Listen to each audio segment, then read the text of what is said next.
नमस्कार दोस्तों, मेरा नाम कपिल सिक्का। स्वागत है आपका स्टडी की एजुकेशन प्लेटफॉर्म में। क्रैक यूपीएससी सीएससी प्रीलिम्स 2022 की सीरीज में हम करने जा रहे हैं सेट 30। जैसे कि आपको पता है, इकोनॉमी हम यहाँ पे डिस्कस करेंगे। इकोनॉमी के अलावा पॉलिटी हम कंप्लीट कर चुके हैं। Environment, science, technology, history, geography जैसे इंपॉर्टेंट चीज़ें हम यहाँ कवर करेंगे। जैसा मैं बार बार बताता हूँ, अगर आप 2022 का प्रीलिम्स दे रहे हैं, कोई भी पीसीएस एग्जाम दे रहे हैं, तो इस सीरीज आपके लिए काफ़ी हेल्पफुल है। यहाँ पे स्टैटिक और करंट के थ्रू, हम एमसीक्यूज के थ्रू पूरी प्रिपरेशन को कॉम्प्रिहेंसिवली कवर करने की कोशिश कर रहे हैं।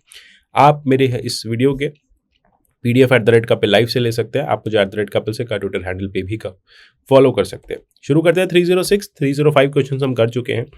यहाँ पे हम इन्फ्लेशन डिस्कस करने जा रहे हैं। Which of the following will happen if inflation increases. अगर इन्फ्लेशन बढ़ती है तो इसमें से क्या क्या होगा।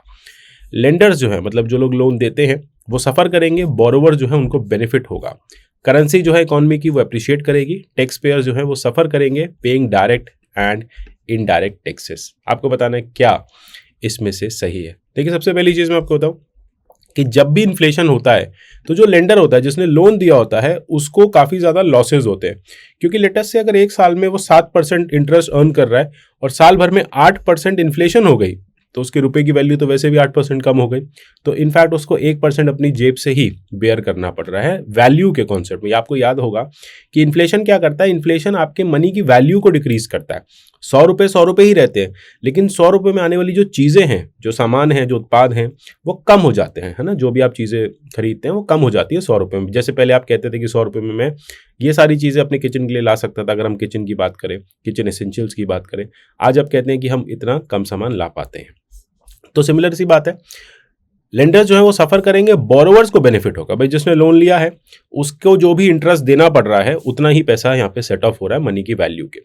करेंसी हमेशा डेप्रिशिएट करती है, याद रखना ये गलत है। करेंसी डेप्रिशिएट करती है और टैक्सेस पे, मतलब आप टैक्स पेयर हैं तो काफ़ी ज़्यादा फर्क पड़ता है। अब आप सोचिए, इन्फ्लेशन हुआ तो गुड्स के प्राइसेस बढ़े। अब गुड्स पे इनडायरेक्ट टैक्स लगता है 18% का। तो 18% अगर गुड्स पे टैक्स लग रहा है और गुड्स के प्राइसेस 100 रुपये की चीज़ 120 रुपये की हो गई, तो 120 रुपये पर 18% टैक्स जो है उसका क्वांटम भी बढ़ जाएगा। तो टैक्स पेयर्स जो हैं वो सफ़र करते हैं। आपको बताना कौन सा इनकरेक्ट है। Second is incorrect.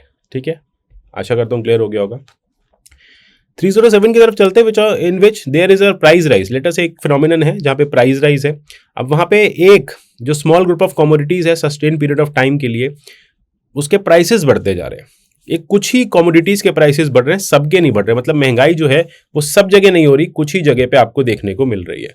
तो उसमें से कौन सी इन्फ्लेशन होगी। Stagflation, disinflation, skewflation, रीफ्लेशन। Which of the following is correct. देखिए, बहुत सिंपल सी बात है। अगर मैं आपसे कहूं कि स्टैगफ्लेशन, डिसइन्फ्लेशन, स्क्यूफ्लेशन, रीफ्लेशन, अगर इन चारों को आप करके देखिए तो सबसे सही इसमें जो बैठता है सटीक, वो है स्क्यूफ्लेशन। स्क्यूफ्लेशन का मतलब था स्क्यूड इन्फ्लेशन, यानी रिलेटिवली कुछ एक चीज़ों के जो प्राइसेस हैं वो बढ़ रहे हैं, बाकियों के जो हैं वो कम हो रहे हैं। चलते हैं 308 की तरफ। GDP deflator is the ratio between which of the following. GDP deflator, अच्छा, स्क्यूफ्लेशन के बारे में एक चीज़ है कि भारत ने एक बार 2009-2010 में देखा था। GDP deflator is a ratio between which of the following. It is nothing but GDP at current prices and at constant prices. याद रखिएगा, constant prices पे इन्फ्लेशन एडजस्टेड होते हैं, current prices पे इन्फ्लेशन एडेड होती है। जब इन दोनों का जो नंबर है, जो सम है, वो 1 आ जाता है, तो हम कहते हैं कि यहाँ पे जो there is no change in price level. ठीक है, तो यहाँ पे प्राइस लेवल में कोई भी खास चेंज नहीं आया। क्लियर है। चलते हैं 309 की तरफ। Which of the following index is used for determining dearness allowances of employees of some foreign companies operating in India. जो फॉरेन कंपनीज है भारत में, वो अपने डीए को कैसे कैलकुलेट करती है ना, कौन से इन्फ्लेशन के बास्केट को वो कंसिडर करती हैं। CPI UNME, CPI IW, CPI RL, CPI AL। तो बहुत सीधा है, CPI UNME यानी अर्बन नॉन मैनुअल एम्प्लॉइज जो होते हैं उनको इस डेटा को यहाँ पे, इस बास्केट को यहाँ पे कैलकुलेट किया जाता है। इसी से जो डीए होती हैं जो फॉरेन कंपनीज भारत में काम कर रही होती हैं, वो डीए कैलकुलेट करती हैं। Which of the following is not true about major trades of depression. इसमें से कौन सा डिप्रेशन का मेजर ट्रेड नहीं है, यानी इसमें से क्या देख के आप बताएंगे कि डिप्रेशन नहीं हो रहा।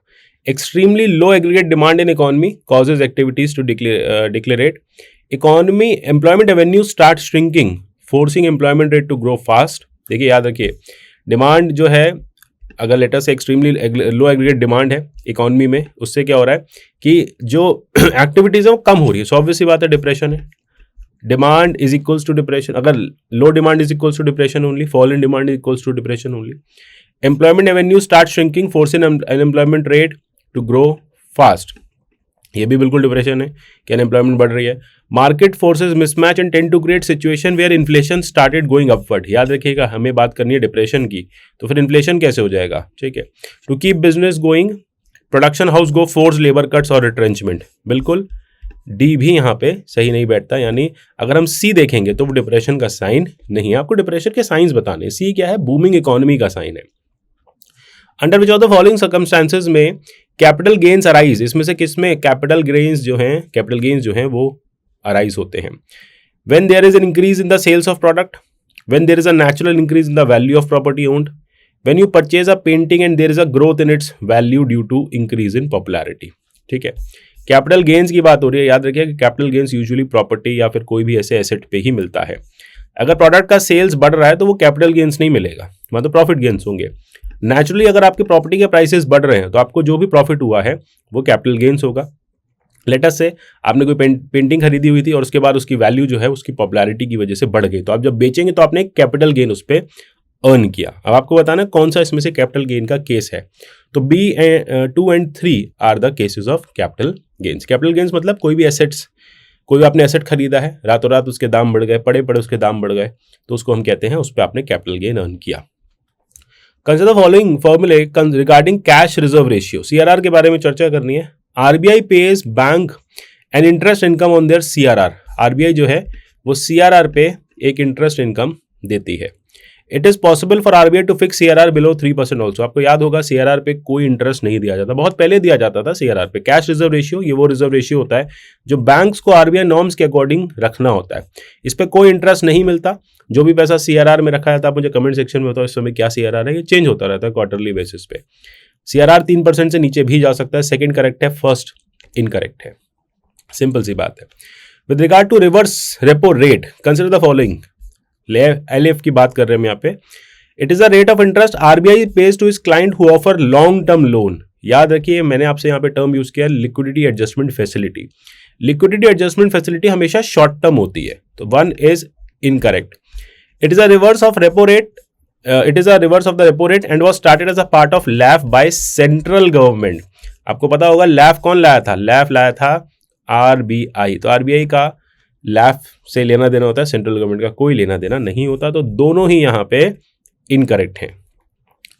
चलते हैं 314 की तरफ। Which of the following is are the features of MCLR, marginal cost of fund based lending rate, इसमें से कौन से marginal cost of fund based lending rate है? ये एक टेनर लिंक्ड इंटरनल बेंचमार्क है जो रीसेट किया जाएगा एनुअल बेसिस पे। It is to be reviewed every month on a pre announced date.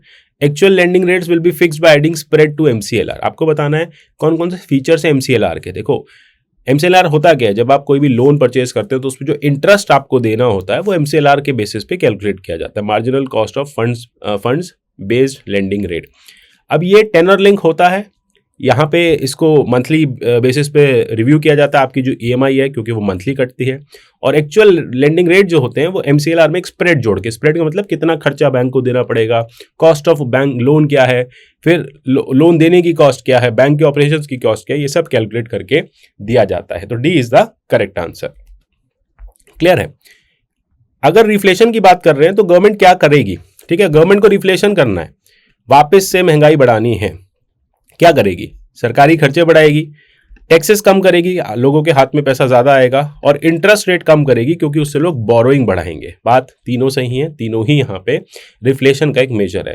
देखो रिफ्लेशन का फंडा सिंपल ये है कि जो लिक्विडिटी है मार्केट में वो इंक्रीज की जाए, लिक्विडिटी इंक्रीज होगी तो अपने आप रिफ्लेशन जो है वो दिखने लगेगा। यही जाना था 10 क्वेश्चंस में। मिलेंगे अगले सेशन में, आशा करता हूँ क्वेश्चंस क्लियर हो रहे होंगे। PDF इसका आपको मिल जाएगा जल्दी। तब तक के लिए goodbye, take care and God bless you all.